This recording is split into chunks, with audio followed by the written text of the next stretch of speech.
Fala pessoal, começando agora o Sem Mimimi, um podcast que não se pauta por esse câncer do politicamente correto que já dominou a grande imprensa, onde o pessoal pode falar o que bem entender, sem censura, sem nenhum tipo de corte ideológico. O que vai me ajudar hoje é o Vilão. Tamo aí, pessoal, tamo junto. E o nosso primeiro convidado é ninguém mais, ninguém menos que o terror de artista vagabundo, cortador da mamata, secretário nacional da cultura, Mário Frias. Aê! Exatamente. Prazer, Brunão. Prazer te receber aqui na Secult. Não, prazer enorme estar iniciando o podcast com você. A gente queria que você contasse pro pessoal um pouquinho da sua história, sua carreira e como que você veio parar na Secretaria de Cultura. Sou o cara da malhação, né, brother? O famoso, né? Pô, cara, tem uma amiga minha que fala que você fazia o negócio da Forma Turismo, velho. Ela falou assim, fala com ele, por favor, que eu era doida pra ir na Forma Turismo. Eu acabei com os anos, cara, indo trabalhar com o público jovem, né? Obviamente que todo mundo sempre lembra da malhação, mas eu pô, só de TV Globo são 16 anos. Eu fiz novelas, fiz programas, né? Fiz vários produtos da TV Globo, né? Aprendi muito na TV Globo. Entrei com 23 para 25, né? E aprendi muito, né? Lá foi que eu basicamente aprendi a ser profissional, né? E cara, tá aqui foi absolutamente acaso, né? Eu estava em Brasília com um projeto bem parecido com esse projeto que a sua amiga falou, que era um game de escolas. Só que eu queria fazer um game itinerante, conhecer as cidades, em vez de trazer todo mundo pro estúdio, ir até as cidades para conhecer a realidade da garotada, né? Seria um programa muito bacana. E aí eu estava aqui por Brasília falando sobre esse projeto, né? Na época, quem estava no MEC era o ministro Abraão, e ele me recebeu muito bem, né? E ele gostou do projeto, porque justamente mostrava toda a dificuldade que a garotada enfrenta para estudar, né? A gente às vezes tem essa doce ilusão de que o Brasil é o eixo Rio-São Paulo, mas não é. Então a ideia do programa era justamente fazer uma competição intercolegial, mas com todas as escolas do Brasil. E eu estava por Brasília, eu vim também na posse da Regina Duarte, né? Eu tava torcendo demais por ela, achava que ela era a pessoa que realmente podia estar aqui, por toda a experiência, toda a história, pelo respeito que nós, artistas e atores, temos em relação a ela, né? Toda a carreira muito bacana que ela construiu. Eu tinha muita fé de que desse certo, estava aqui na posse dela. E, cara, muito acaso, né? Foi tipo de uma hora pra outra mesmo? Por uma escolha do destino, assim, acabei, através da Carla Zambelli, indo tomar um café com o presidente, e ele é aquele cara descontraído, né? Despojado, que o Bruno conhece bem também, né? De estar lá no palácio com ele. Ele é aquele cara que fala bobagem, que dá risada, né? Como os caras falam assim, é o tiozão do churrasco mesmo. Tiozão do... E aí, cara, foi assim, trocando uma ideia com ele. A Regina já tinha dito que ia sair também nesse período, né? E aí aconteceu o convite. E eu jamais, em tempo algum, podia imaginar que eu iria trabalhar, né? Nunca tive esse sonho. E assim, falo bem convicto, né, Bruno, que eu não trabalharia em outro governo. Né, de forma nenhuma eu trabalharia em outro governo que não fosse o governo do presidente, mas quando ele especulou a ideia, eu de imediato aceitei, como realmente me sinto servindo a minha pátria, né, a um comandante que eu respeito, que eu admiro, né. Eu sempre digo que em 2018 eu estava indo embora do Brasil, né. Eu tenho um filho do primeiro casamento, meu filho Miguel, que mora nos Estados Unidos, né? E eu tava... Onde que ele mora lá? Ele mora na Flórida. Na Flórida, da hora. Eu tava muito focado em ir, né? Porque eu tenho a Laura também no meu segundo casamento, que tem 9 anos, eles tem muita ligação com ela, sente muito falta do irmão. E eu tava assim, de malas prontas para ir, com todo o processo de green card, com tudo certinho, né? E eu me lembro que eu falei pra Juliana, minha esposa, falei, amor, se o Bolsonaro não entrar, não for presidente, a gente vai embora. Eu também tinha um plano desse aí, né, cara? Acho que muita gente acho que metade do Brasil ia falar, vou ficar aqui. Imagina, cara, Haddad presidente. Não, e agora pro ano que vem de novo, né? Muita gente falando, esse aqui é bandido do Lula voltar, isso aqui vira uma Venezuela, vai ter uma Mas eu não acredito nisso não, Bruno, eu não acredito nisso não, cara. Não acredito nem que ele vai estar elegível, não. Não posso acreditar que a gente vá aceitar esse tipo de situação na democracia consolidada como a gente vive, né? Eu acredito que com o voto auditável não tem nem conversa. A gente leva até no primeiro turno. O problema, meu medo, é o Supremo segurar voto auditável e a gente não ter a segurança do resultado eleitoral. Eu tenho muita fé, né? Eu acredito que a gente vai conseguir isso aí, sim. Até porque não é nada demais, né? Se eu for parar pra pensar, é você passar o cartão e não querer o canhoto, né? Exatamente. E tem mais, as pessoas ficam discutindo essa questão de papel e que isso vai gerar. Não, olha só, o papel não fica com você, o papel vai direto para a urna, né? Então não é uma questão de você ter um comprovante na mão, não, é questão de você poder depois fazer uma auditoria sobre os votos no âmbito físico. O resultado dos votos é eletrônico, né? Depois você pode conferir se vai bater o impresso. Bateu o impresso, Casa, né? fechou. Faz isso nas contas de casa, porque você passa o cartão, às vezes você nem pega o canhoto, mas quando chega em casa você quer conferir o papel para saber se aquilo realmente foi cobrado certo o seu cartão, né? Nada mais normal, né? É literalmente uma segurança mesmo do processo eleitoral. Mas, ô Mário, você estava contando aí do convite, né, que foi uma coisa que aconteceu muito por acaso. Você é um ator aí com uma carreira extensa, apresentador, consagrado, conhece o meio artístico, sabe que o pessoal não gosta muito do nosso presidente, você certamente é uma exceção. Na hora que veio o convite, você falou, foi sem titubear, mas você não chegou a pensar, vão me escrachar, acabar comigo, minha imagem, não volto Vou mais criar pra vida inimigo pra artística? caramba. Não teve um medo ali, um frio na barriga, não? Cara, eu sempre falo isso, a minha mãe me educou para respeitar caráter, né? Para respeitar pessoas, seu caráter, seu posicionamento, né? E eu nunca perguntei para ninguém na minha vida inteira, né? Eu nunca fui um cara de perguntar para os outros se eu podia fazer ou não, né? Sempre, se eu acreditava, eu ia atrás do que eu queria fazer. Eu fiz sucesso na minha carreira como ator, sem perguntar para os outros se eu ia fazer ou se eu não ia, né? Eu sempre pratiquei lutas, né? Minha adolescência inteira foi com a turma do jiu-jitsu, do boxe. Pô, aí eu jiu-jitsu. E a galera me encarnava muito, né? Imagina que eu ia ser modelo. Modelo, não sei o quê. A gente tava fazendo a pesquisa, né? Pra fazer o podcast. Vamos dar uma olhada aqui no Mário Frias, aqui na vida do cara e tal. Pus lá no Google, lá, Mário Frias, velho. As 30 primeiras fotos eram o Mário Frias, sem camisa, com uma prancha de surf na mão. Aí eu falei assim, porra. Cara, eu tive uma infância maravilhosa. Cresci no Rio de Janeiro bem mais saudável do que eu vejo hoje, né? A gente não tinha essa. O videogame era algo que existia, né? Porque a gente, eu sou da época do Atari, né, cara? Pô, da hora. Eu também, filho. River Raid, Pac-Man, Space Invaders. Pô. Me amarrava, mas não era assim, não era algo que eu acho que a turma ficava, sei lá. E eu acho bacana hoje, eu vejo, eu acho, não é que eu não gosto de games, eu gosto, só que eu gosto mais do futebol, só tenho mesmo o FIFA e o PES. A cultura aí tem essa pegada aí dos games também? Tem alguma visão pra isso aí? Cara, eu vejo assim, né? Eu sou pai. Se eu virar pro meu filho e falar, tudo que você gosta é ruim, faz o que teu pai gosta, vai descer pra ralar o joelho, esquece esse videogame. Estourar o dedão na rua. Você vai acabar, na verdade, cara, perdendo contato com o teu moleque, entendeu? Porque se ele for um pouquinho parecido comigo, ele fala, meu pai é chato pra caramba, né, pô? Então, assim, que eu quero que ele jogue bola, meu filho gosta de jogar bola, tá amarradão com esse negócio de futebol, mas ele também gosta do videogame. Então, sou eu que vou dizer pra ele que aquilo é ruim? Não é. E, cara, a cultura vem de culto, né? Ou seja, você vai cultuar algo, né? Se um grupo de pessoas cultua aquilo, óbvio que não seja algo ilegal, né? Algo que vá prejudicar alguém ou matar alguém, mas se você tem o hábito de se reunir com seus amigos e cultuar quadrinhos, né? Aquilo passa a ser uma cultura dos HQs, dos quadrinhos, né? Agora, eu acho que o papel de um pai, nesse aspecto, é observar o que o filho gosta de fazer e incentivar. Independente se é exatamente aquilo que eu queria que eu fizesse.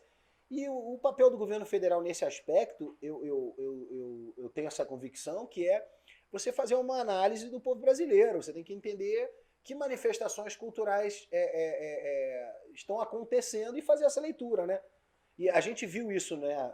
Já enveredando por outro assunto, mas uma das coisas que a gente identificou aqui, Bruno, além desse passivo de quase 13 bilhões, é que 78% dessas verbas, elas ficavam com 10% de proponentes.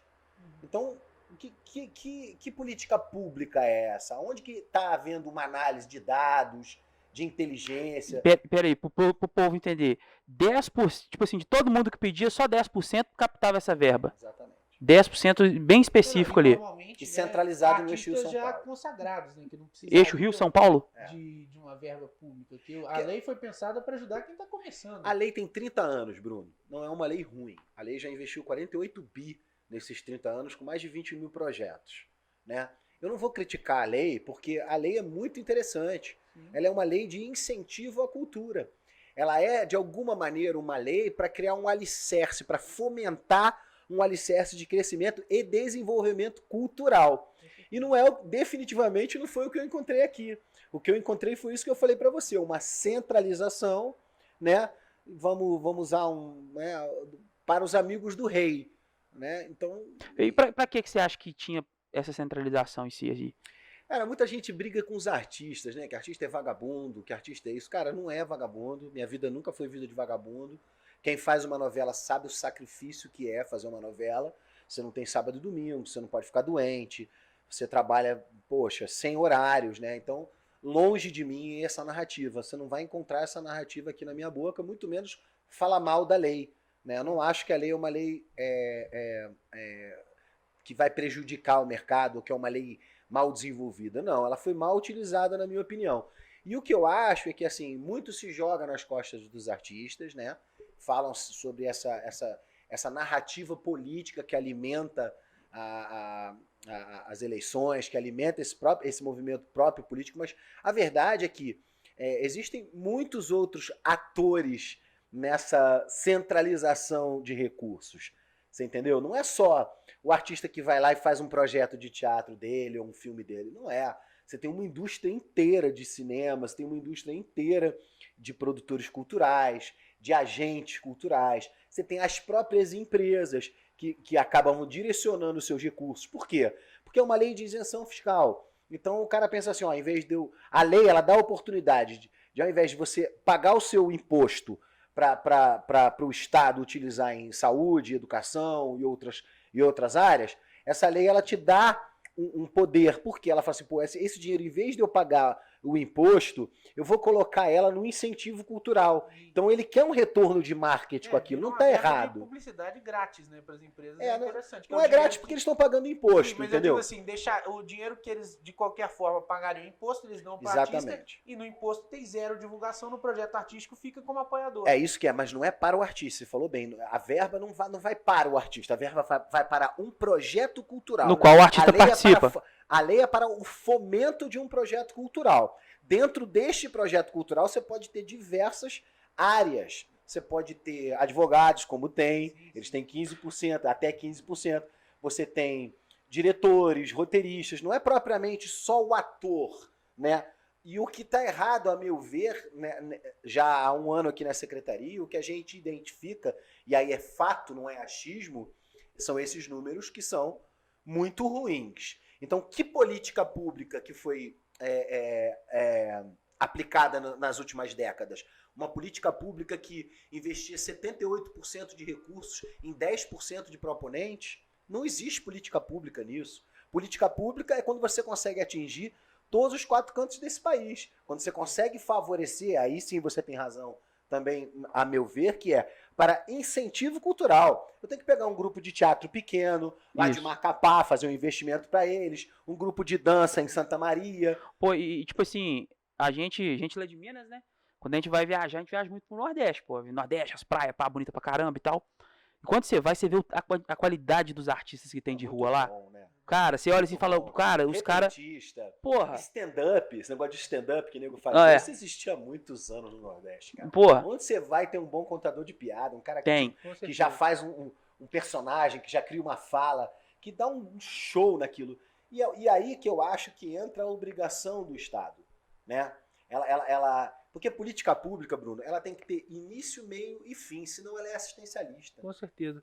E aí, é igual você falou muito bem, o problema não está na lei, mas na forma como era aplicada, e você quebrou esse oligopólio, por assim dizer, dos 10%, e incomodou muita gente influente, muita gente poderosa, artistas, produtores. Que estava dentro desses 10%, provavelmente. Que estava dentro desses 10%.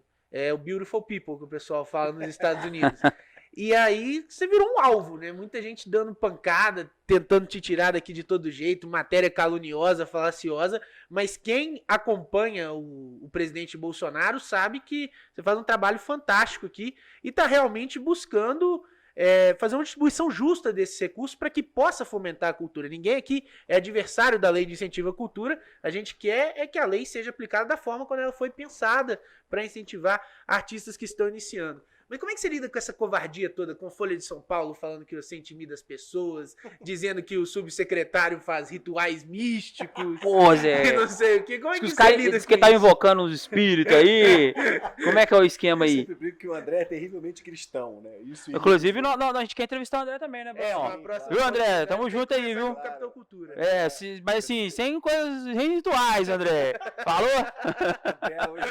Hoje o André é um irmão, né? Além de um guerreiro, né? Tá junto comigo. A gente tem uma boa equipe aqui na secretaria. Mas, cara, essas pessoas não podem esquecer que eu venho desse mundo. Eu conheço como eles querem construir alguma coisa, né? E definitivamente isso não me atinge, né? Definitivamente não é o tipo de coisa que me tira o sono. É ruim a postura de alguns que não entendem o que está acontecendo, né? Tem gente que tapa só com a peneira, né? Acha que isso é um Tapa Flamengo e só com o Lázaro. Vasco, um Atlético e Cruzeiro, né? Não fazem a conta de que o que está sendo discutido não é o time que vai ganhar, não é qual camisa vai vencer, e sim o que o brasileiro vai ter nos próximos anos. Isso é muito sério. Então, assim, em relação a essas narrativas de Folha, de outros jornais, realmente, primeiro que eu não tenho tempo, né? O Danilo faz para mim um resumo e é engraçado, né? Porque eles se repetem, é tipo um copy-paste. Né? Cada hora um bate. Eles vão copiando e colando, né? Eles pegam uma matéria, sai na Folha e quando você vê tá no UOL, no Terra. O É Danilo, tipo- às vezes ele me manda 20 matérias. Aí eu falo, Danilo, me faz um resumo. Aí o Danilo bota 2 linhas do resumo, né? Ou seja, É tipo copia, mas não faz igual. mas assim, então, cara, e uma coisa, Bruno, que eu sou muito grato, gratidão é a palavra, a confiança que o presidente deposita em mim. Realmente, se não fosse a confiança do presidente da República, eu não estaria mais aqui. Isso é fato. Então, assim, eu encontro na pessoa do presidente esse cara que eu admiro, né? Que é aquele cara que tem palavra, que não precisa falar com você 2 vezes, apertou a tua mão e combinou, tá combinado. Isso é muito difícil no mundo, não é questão de âmbito governamental, isso é difícil no mundo. Então, enquanto ele precisar de mim, enquanto ele achar que eu estou fazendo um bom trabalho, pode bater à vontade que não tem problema. Não, com certeza. E não é sem motivo essa confiança, né? A gente acompanha um excelente trabalho e a gente vê que você é um cara realmente que encara isso como missão, se dedica, dá a vida. E você chegou a dar um susto na turma, né? Na sua família, em quem te acompanha, em quem te admira. Verdade. Teve aí umas questões de saúde, né? Um problema no coração, outro que a gente pensou que era no coração, graças a Deus não era. Verdade. Como é que tá esse desgaste? Você lida com tudo isso junto à sua esposa, os filhos? Eu acho que tudo é aprendizado, né, Bruno? Quando eu cheguei em Brasília, eu estava muito empolgado, né? Eu estava com muita vontade, né? E eu acho que ao longo dos primeiros 6 meses, eu tive um infarto em dezembro, eu aprendi, né, a hora que você tem que... a briga que eu tenho que escolher, entendeu? Eu não posso pegar todas as brigas no dente como eu estava pegando. Acho que esse é o aprendizado. Na hora que você tava ali começando, você sentiu, igual o povo fala, o braço fica dormente? Cara, eu passei mal de 3h30 da manhã às 8. Achei que era uma dor nas costas, depois a dor veio pro peito, depois foi pro cotovelo, 8 horas da manhã tava no queixo. Aí eu já tava pronto para vir trabalhar, porque eu achei que eu tava com gases. Caramba. E aí a minha esposa virou assim, você não vai trabalhar, a gente vai pro hospital, não sei o quê. E aí eu já cheguei no hospital infartando, já com a pressão bem baixa, já com umas reações, né, de tonteira, coisas assim desse gênero. Mas aí depois a gente entra nos eixos, né? Não que a rotina tenha diminuído, né? A gente tem uma rotina bem sacrificante aqui. Porque durante o dia a gente recebe muitas pessoas, né? Você tem que avaliar projetos e quase sempre à noite é quando eu consigo conversar com os ministros, é quando eu consigo conversar com o presidente, é quando a gente faz, digamos, a parte mais política da gestão, né? Porque muita gente não entende definitivamente como que funciona a estrutura de um ministério, de uma secretaria, né? Obviamente que eu sou um secretário de cultura, eu hoje tenho no meu guarda-chuva 5 secretarias diretas e 7 vinculadas, mais a agência reguladora que é a Ancine. Então, aqui, se não me engano, são 900 pessoas, né? São mais de 900 pessoas aqui. Então, mesmo que eu quisesse, um dia você não consegue cumprir tudo que você precisa em 24 horas. E isso é muito sacrificante. Porém, é o que eu falo, a minha escola é uma escola de novelas, eu venho de novelas. E é um dia a dia muito sacrificante. Então, eu nunca tive medo de trabalho. Obviamente que houve toda a parte de estruturação da própria secretaria, dos secretários. Você chegou, você teve que mudar muita coisa? Eu mudei, cara, eu mudei muita coisa assim, na parte da gestão, eu mudei muitas pessoas, mas não foi aquele oba-oba, eu vou chegar, eu vou tirar, isso não existe.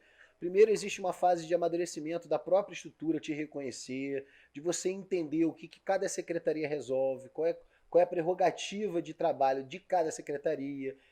O presidente trouxe de volta para o secretário de Cultura a responsabilidade sobre as vinculadas, que não estavam mais aqui. Quando eu cheguei, a secretaria era muito alegórica, né? Dando um exemplo, assim, ela era muito o símbolo da secretaria. Hoje não, a secretaria tem a ligação com todas essas vinculadas, com as próprias secretarias. A gente mudou bastante coisa. Agora eu estou bem satisfeito. No segundo semestre, a gente está planejando começar novamente os editais, os investimentos, né? Afinal de contas, eu estou aqui apenas há um ano, né? Que empresa que você conhece, que você chega e consegue resolver todos os problemas e ainda começar a dar lucro, né, no mercado privado. Mas mesmo assim a gente consegue observar nesse um ano que a secretaria tem dado resultados tremendos e tem incomodado muito, né? Inclusive, é uma área muito aparelhada, né? Foi aparelhada durante muito tempo, né? Com esse negócio agora de fazer esse uso racional das verbas públicas e de dar dinheiro de fato para a cultura e não para militância esquerdista, incomodou muita gente, e os parlamentares de esquerda já tiveram uma ideia aí, oportunamente colocaram o nome do falecido autor Paulo Gustavo, para que a secretaria não tenha mais poder nenhum sobre o orçamento público e todo mundo que pedir dinheiro para o governo ganha. Explica um pouquinho para quem acompanha o que é essa lei Paulo Gustavo e o dano colossal que ela pode causar ao setor cultural se ela for aprovada. Cara, para começar, o que a gente percebe é que ao longo dos anos a cultura foi sequestrada para ser usada como palanque político-ideológico. Isso fica claro nos dados. Aquilo que eu falei, 78% dos recursos ficaram com 10% centralizados no eixo São Paulo. Então isso aí é um fato, é um número, é um dado, né? Isso a gente já identificou.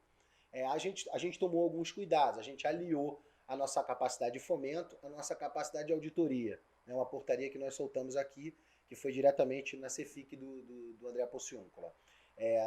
E isso, muita gente está acusando a gente de paralisar a cultura. Não é verdade. O que aconteceu é que a gente agora tem um critério técnico de análise, né? Então, antigamente, você aprovava 8.000 projetos por ano sem nenhum tipo de auditoria. Hoje a gente está aprovando 1.500 por ano, são 120 projetos por mês. Então, a gente está fazendo as coisas com coerência, né? E dentro de limitações geradas, né, impostas muitas vezes por governadores e prefeitos. Então, como é que você vai estrear uma peça de teatro em Belo Horizonte, por exemplo? Como? Se está tudo em lockdown severo. A culpa não é do presidente Bolsonaro, certo? A culpa é do prefeito que resolveu. A gente viu até, desculpa te cortar, uma atriz dizendo que a secretaria estava fazendo chantagem, ameaçando cortar verba de cidades que estão em lockdown. Como é que você faz produção cultural em lockdown? Teatro, show, é impossível. Você vai mandar verba para quê? O cara não fazer nada? Não, mas não é isso, é porque não é questão disso, é um recurso público. Se há uma limitação de execução nesse recurso público e eu pago, eu estou deixando de pagar um outro projeto que não tem restrição. Então é isso, eu não estou beneficiando nem atrapalhando ninguém. Só que naquele momento você tem que fazer prioridade. Se existe um lugar em que o recurso pode ser executado, então eu vou priorizar aquele lugar. Eu não vou desprestigiar por um lugar que não pode ser executado o recurso. Em relação a Paulo Gustavo, muita gente está descontente, né, com a nossa postura, que eu vou reafirmar. Aqui a gente faz tudo dentro das 4 linhas, como costuma dizer o meu presidente. Né? Aqui a gente faz tudo dentro da lei. Então, as pessoas não estão satisfeitas com o andamento da Secretaria de Cultura, não por falta de investimento, nem por falta de critério, mas sim por não ter mais a máquina na mão. Né? Os amigos do rei não mandam mais aqui dentro definitivamente. E a gente fez um trabalho muito bacana de distribuição da verba dos recursos da Lei Aldir Blanc no ano passado, em 2020. Nós distribuímos 3 bilhões de reais, 1,5 bilhão para estados, 1,5 bilhão para municípios, em menos de 60 dias, Bruno.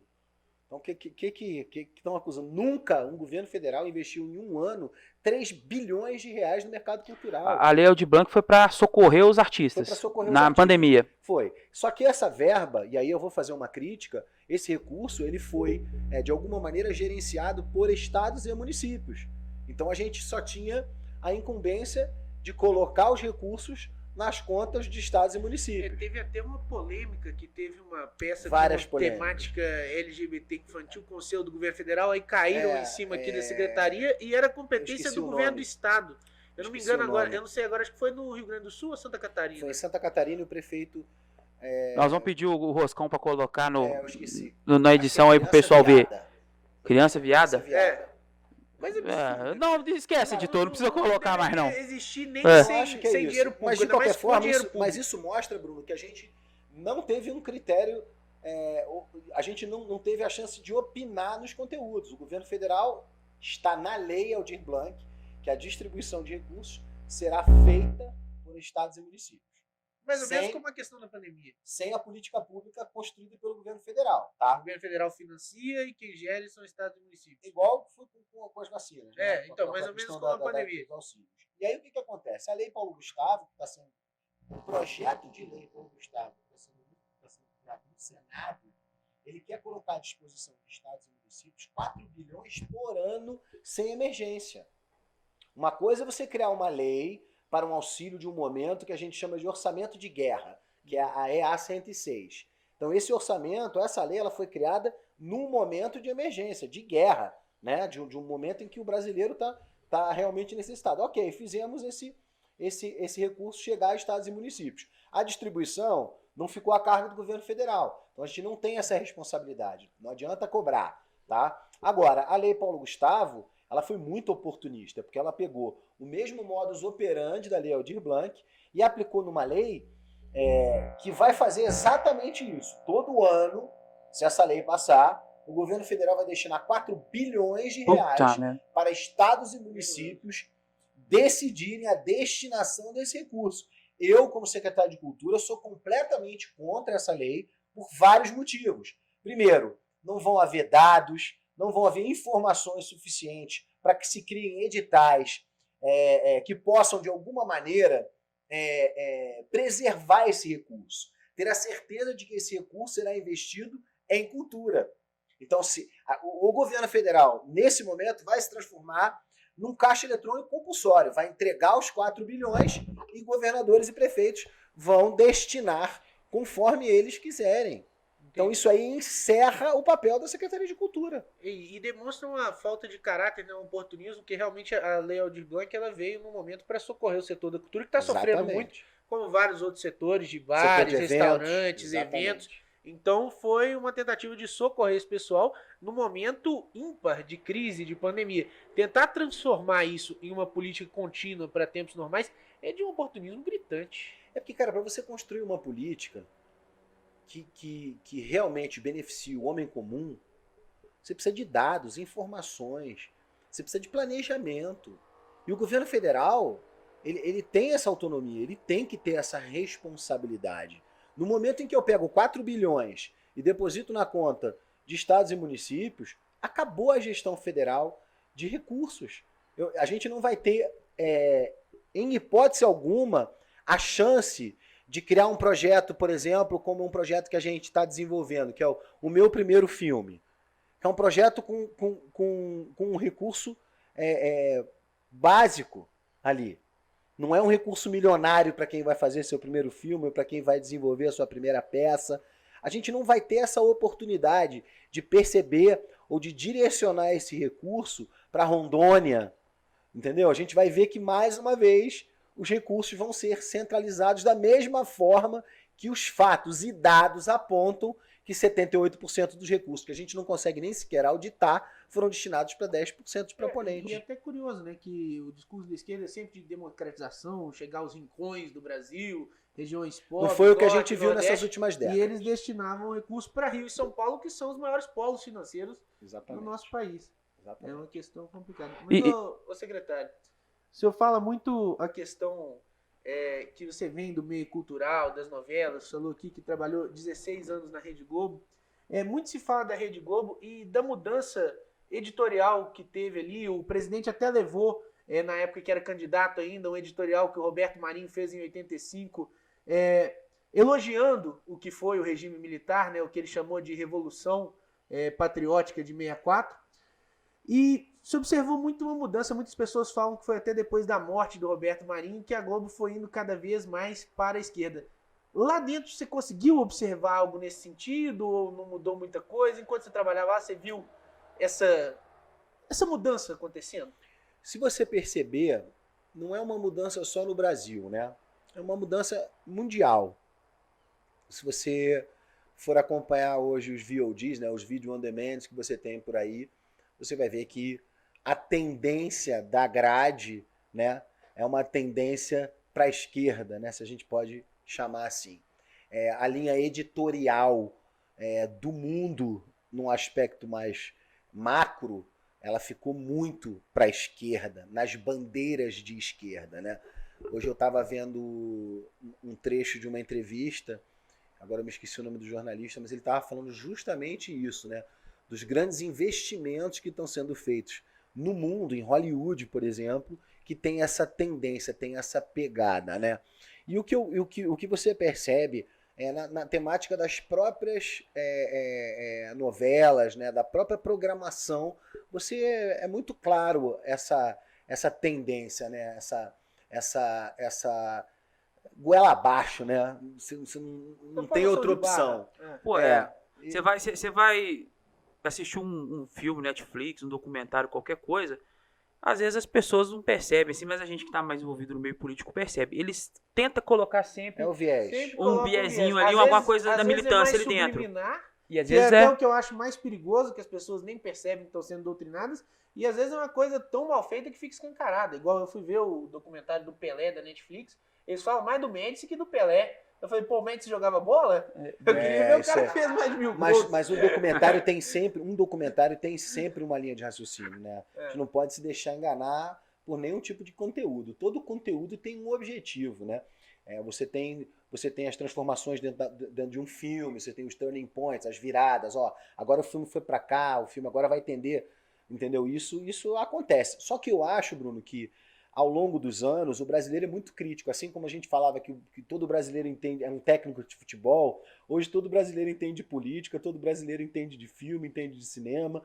E quanto mais a gente tem a oportunidade que as redes sociais trazem, obviamente, né, com ressalvas, mas quanto mais você tem informação, mais você tem que aguçar o seu senso crítico. Então você tem que... Se você olha para parece aquele filme Matrix, né?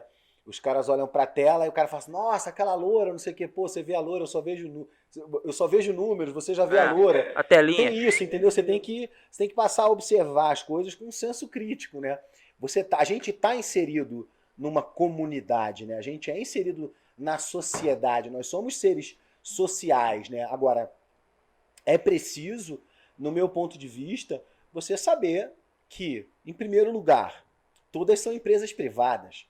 Todas têm o objetivo de lucro. Você não pode se enganar e achar, olha que legal, aquele cara, ele está informando para mim a verdade. Cara, a verdade passa muito longe. Ele tem um né? objetivo. Você precisa ter um senso crítico aguçado para você olhar uma notícia e falar, pô, esse cara é da empresa tal, ele está representando fulano de tal. Ou um jornal não é pago. Ou um jornal não tem anunciantes. Mas é interessante que, para além do lucro, a gente observa quase que uma hegemonia cultural da esquerda nessas produções, filmes, novelas, tudo que vem acontecendo, principalmente nessas plataformas. A gente pega muito a questão do Netflix, que é mais escancarado, mas outras plataformas de streaming produzem conteúdo com esse viés semelhante. Infelizmente, uma agenda globalista que tem avançado com essas ideias no mundo inteiro. E daí a necessidade da gente começar a ter iniciativas que partem do nosso campo para que a gente tenha também um conteúdo de qualidade. Pois é, isso é um levar uma assunto que vai mensagem. direto na lei, que é aquilo que a gente está falando que a lei é positiva, né? Por que os conservadores não fazem projetos em lei? Por quê? Por que você não tem filme, você não tem... A gente não tem, porque o que acontece? A lei, ela veda a gente no artigo 22 a fazer análise subjetiva de projetos. Eu não posso dizer se um projeto é bom ou ruim como gestor da pasta da cultura. Você está entendendo? Eu não posso escolher. Atender os critérios técnicos, ele vai passar. Não tem viés. E é até importante você falar isso, que muitas vezes a militância não entende. Fala, o Mário tá dando dinheiro pros esquerdistas. Isso não Você existe, entendeu tá os na critérios lei. técnicos, não tem como. Ou você joga dentro das 4 linhas, ou você vai descer para brigar com os cachorros de igual para igual. Você entendeu o que eu tô dizendo? Sim. Ou eu vou ser um cara coerente nas minhas decisões, entendeu? Ou eu vou acabar brigando com o cachorro lá embaixo. Vou descer para latir, vou imitar todo mundo, ou eu vou fazer o que é certo. O que é certo é mais difícil. O que está dentro da lei é onde a gente vai basear nosso trabalho. Então, por que você, conservador, que tem os seus projetos, os seus filmes, a sua peça, o seu show, seja lá o que for, por que você não aprova os seus projetos? A gente recebeu diversas reclamações aqui de cantores cristãos, cantores gospel, evangélicos, de por que seus projetos não são aprovados. Na minha gestão, se o seu projeto cumprir os pré-requisitos técnicos, ele será aprovado sim. A gente está fazendo uma série de reformas importantes em igrejas, pelo Brasil afora. Então, assim, nesse governo a gente vai respeitar a lei, assim como o nosso presidente. Não, e é importante isso. A gente precisa ocupar esses espaços, produzir esses conteúdos, até para a máquina poder ajudar o pessoal, porque se não existe essa demanda... eu lembro que uma vez a gente estava lá em Belo Horizonte, na Fundação Caminho, Verdade e Vida, numa aula do professor Rafael Nogueira, que logo que ele chegou na Biblioteca Nacional, o pessoal, tem que tirar todos os esquerdistas, tirar todo mundo, cortar todo mundo. Aí ele fez uma pergunta, tinha umas 100 pessoas na palestra. Quem aqui é formado em biblioteconomia? Ninguém, né? Então eu vou demitir todo mundo e vai ficar só eu na Biblioteca Nacional. A gente tem que ter essa formação, tem que entrar nessas áreas, ocupar esses espaços, para a gente conseguir fazer esse combate à reforma cultural. Porque não adianta também a gente querer fazer a coisa mal feita, igual você falou, descer com os cachorros para latir, que não vai dar certo. A gente tem que fazer um trabalho sério para fazer uma mudança contínua que vai dar resultado daqui a 20, 30, 40 anos, como eles começaram a fazer lá atrás. Essa mudança cultural, política de esquerda não é de hoje, não começou quando o Lula entrou no Palácio do Planalto em 2002. Isso já vinha sendo construído há muito tempo e culminou nesse desastre que a gente está vendo agora. E não vai ser em 1, 2, 3, 4 anos que a gente vai mudar tudo, dar um giro de 180 graus. A gente tem que começar um trabalho para daqui a 30, 40 anos ver os resultados para o nosso lado que eles estão vendo do que eles fizeram 30, 40 anos atrás. Eu acho perfeito, cara. Eu acho que a valorização é uma das coisas que eu vejo assim que me cansa muito, acho muito ruim, é a sexualização infantil. Isso me irrita demais, acho um absurdo. Qual que você acha que é o objetivo dessa galera? Querer sexualizar as crianças? Porque a gente vê, a gente fica meio assim, aí, né, o brasileiro comum aí, tal, que tá lá ralando, tal, vê isso aí. Qual que você acha? Por que eles querem fazer esse tipo de coisa? Eu acho que, de alguma maneira, né, quando você tem uma família estruturada, né, é o que eu falei para você. Eu cresci ouvindo meus pais dizerem que eu tinha que respeitar pessoas, né, respeitar o caráter das pessoas, né. E o núcleo familiar é que me deu a oportunidade de fazer as minhas escolhas, né, de não ser, digamos assim, Maria vai com as outras. Eu faço o que todo mundo faz, ou repito o que todo mundo fala. De ter o seu próprio caráter. Ou o que todo mundo usa, ou o que todo mundo come. Não. A educação que eu recebi em casa me permitiu fazer as minhas escolhas. E eu acho que quando você começa de certa maneira, utilizar essa ferramenta da sexualização infantil, é uma questão muito feia, né? Muito suja, porque de alguma maneira você está tentando influenciar algo que é a semente de tudo. A criança é a semente, né? Eu sempre traço um paralelo entre uma nuvem e uma árvore, né? Uma nuvem, ela vai para onde o vento soprar. Uma árvore, por mais que o vento sopre, se ela tiver as raízes firmes, ela vai até balançar, mas ela não vai cair. É difícil isso. Então a família é um pouco isso da sociedade, né? Ela é essas fundações da sociedade. Atacar a questão daquela família mas mesmo cristã. assim, eu consigo entender o que eles fazem de doutrinação política e ideológica nas escolas, eu consigo até entender a relativização dos valores familiares, que eu consigo ver o objetivo político. Isso aí dá um resultado eleitoral para eles. É uma canalice, mas você consegue entender a estratégia. Agora, a sexualização infantil é de uma podridão, sabe? Os caras estão escancarando a porta para pedofilia. E o presidente fala isso há muito tempo, o pessoal diz que ele é louco, teoria da conspiração. E aí a gente vê, de repente, um projeto em Santa Catarina, igual você falou, que depois, inclusive, eu vi que graças à intervenção da secretaria, o projeto foi cancelado, da criança viada. Isso aí é um absurdo. É um comercial também daquela famosa empresa de hambúrguer. Eles estão realmente atacando as nossas crianças de uma maneira canalha, tentando de toda forma... Eu não consigo entender como um adulto, né, que é pai, que é mãe, né, que tem uma família, concorde com esse tipo de coisa. Não consigo, porque a adolescência, ela é essa fase sexual. Você não precisa jogar isso pra infância. Você não precisa, desculpa, mas você não precisa falar sobre pênis e vagina com uma criança de 4 anos. Desculpa. Vai chegar um momento que a própria criança vai te procurar. E ao longo dos anos, isso foi cada vez acontecendo mais cedo. Então cabe aos pais, e aí graças a Deus, eu e a minha esposa, a gente é muito unido, em conversar com ela. Porque hoje, se ela tá jogando uma programação lá de joguinhos que ela joga, vem anúncio sexual, vem animes sexuais. Bem. Então assim, a gente como pai tem que literalmente ser vigilante. Você tem que entender, porque uma coisa é um pai e uma mãe que amam aquela criança, né, que tem a relação de cuidado que uma criança tem, conversar sobre sexo, ou a criança abrir uma revista, ou abrir um site que é um joguinho infantil, e o algoritmo joga para um anime pornô. Isso. Inclusive, a gente tem um grupo, né, dos amigos e tal, tem um nosso amigo aí, o Zandão aí, grande Zander lá de Uberaba, mandou pra gente, ele tem 2 filhos pequenos, né? Como é que chama o filho maiorzinho do Zander? Davi. Diz ele que o Davi tava no YouTube Kids, que é uma aba do YouTube Kids. E aí no YouTube Kids tinha lá uma mãe com uma criança, várias mães com crianças iam passando, e aí eles ensinavam sobre pronome neutro, sobre travesti e tal. Criança pequena que mal sabe falar.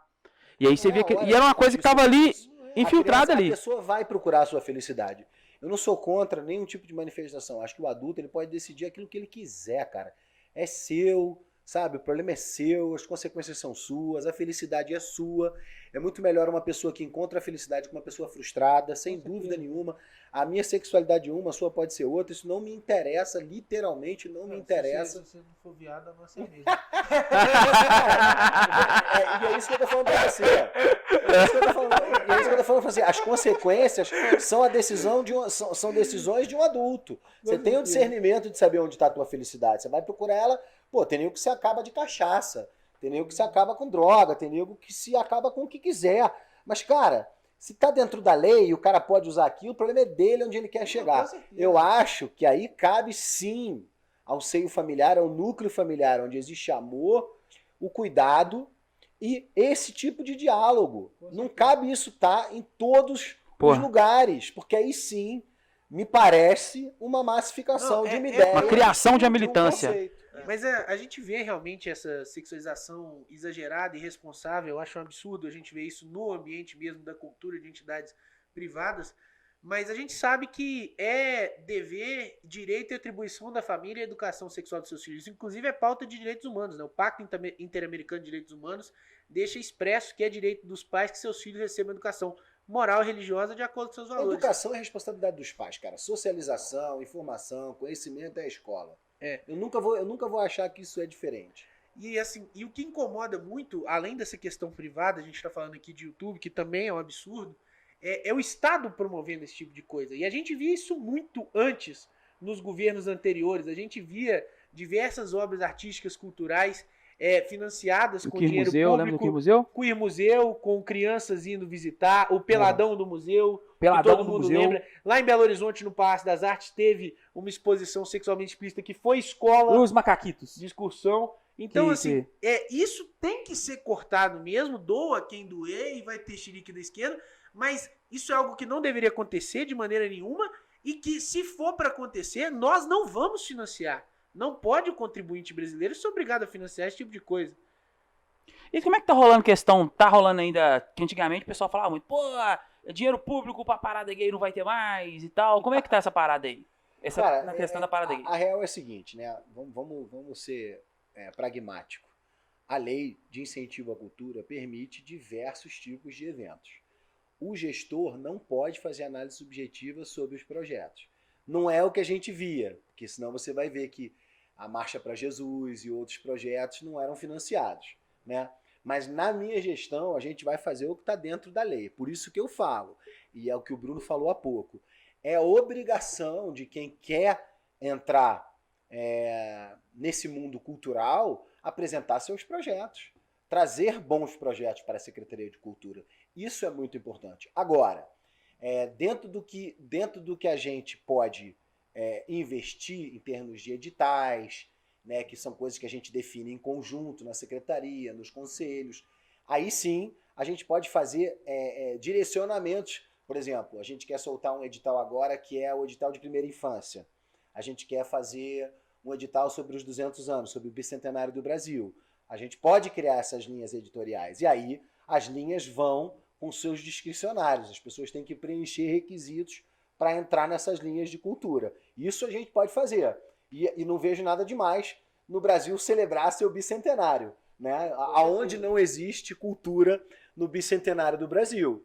Então esse tipo de coisa a gente pode fazer dentro das 4 linhas. Agora, quanto a esse outro tipo de fomento, se eles tiverem um projeto tecnicamente cumprindo os pré-requisitos, a gente tem que aprovar. Ô secretário, para encerrar, 2 perguntas aqui que o pessoal mandou no Instagram. A primeira é da Aline. Acho que já foi muito falado aqui na nossa conversa, mas um breve resumo de como era o perfil do Ministério antes desse governo, né? Como é que você pegou o Ministério, apesar de que já tinha tido a Regina antes e tal, já estava num processo de mudança. E como que está agora?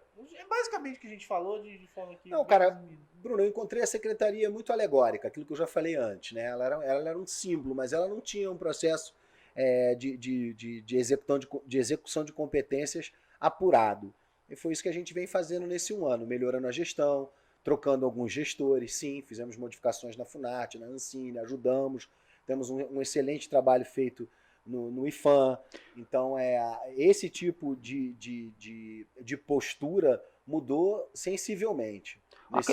Teve uma treta aí da Cinemateca? Como é que foi essa questão aí? A Cinemateca não tem treta, cara. O contrato da Cinemateca venceu, estava sob a administração do MEC na época, em 2019. O MEC tinha todo o direito de não renovar, não renovou. E aí houve uma série de tentativas de cobrar do governo federal um resíduo financeiro. A gente fez todos os processos legais de Conjur, de Ministério Público e tudo. E hoje a gente está de volta com um chamamento público que vai escolher um novo gestor para a Cinemateca. Aí vai trocar direitinho. Está resolvido lá, não tem o que falar. A gente colocou um processo emergencial com empresas para cuidar do patrimônio que está lá, nosso. E aí jogaram muita poeira aí para fazer política, mas a gente está no andamento agora, finalmente, do chamamento público que vai definir o novo gestor da Cinemateca. Perfeito.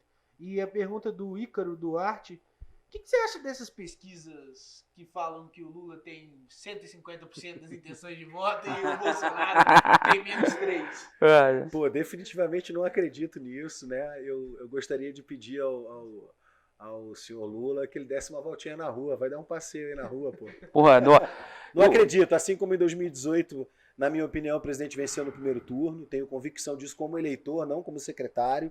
Não tenho dúvida de que o presidente ganhou no primeiro turno, não tenho dúvida disso na minha cabeça, posso estar enganado, mas é a sensação que eu tenho e eu não acredito definitivamente em pesquisa. Mas essas pesquisas geram uma preocupação, porque a gente dá risada... Geram porque elas vão criando o imaginário. Fraude, né? Além de criar o imaginário, se a gente não tiver o voto auditável, tá desde agora martelando as pessoas que o Lula está na frente. Aí eles produzem o resultado com o Lula na frente, tira da população a vontade de questionar.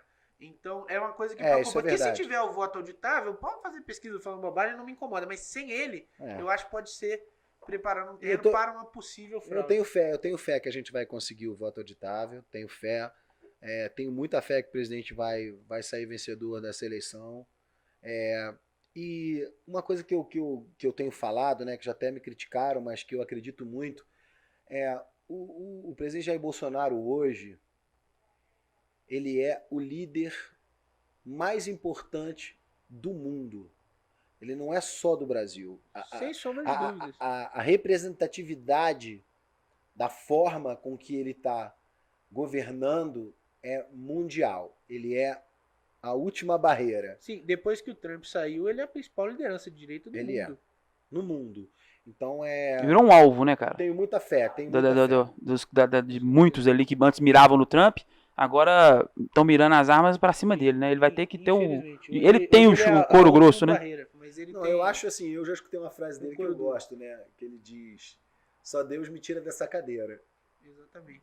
Pra quem entende, né, cara? Eu tenho fé que essa frase é real. Não, com certeza. O secretário, muito obrigado Imagina, por participar com a gente, fazer o primeiro Sem Mimimi. Sem Já mimimi, começamos. porra. Você gostou do nome, secretário? Gostei, mas tá faltando porra no final. Porra!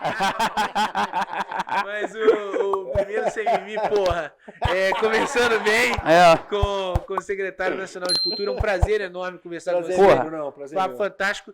Se quiser dar uma mensagem de encerramento aí, pessoal. Não, cara, eu sou um otimista, sempre fui, mesmo em governos que eu não elegi, que eu não votei, eu era otimista, eu torcia para que o Brasil se tornasse um país mais justo. Não foi o que eu assisti, eu tenho 50 anos, então eu acompanho política pelo menos desde 83, 84, e eu tenho muita fé no presidente Jair Bolsonaro, sou muito grato a tudo que ele fez pelo Brasil, que ele vem fazendo pelo povo brasileiro, e não largo o osso também não, vou até onde ele precisar de mim, e é isso aí. Excelente, tenho bom certeza demais. que até o final do segundo mandato. Pessoal, esse foi o primeiro Sem Mimimi, porra! Se você gostou do programa, se inscreve no canal, curte, compartilha, ativa o sininho. Nós estamos começando agora, vamos produzir muito mais conteúdo semelhante com pessoas qualificadíssimas, a maioria de direita, como o nosso secretário Mário Frias. Foi um prazer enorme fazer esse programa. Mais uma vez, muito obrigado, secretário. Em breve voltaremos com outros convidados. Valeu, obrigado.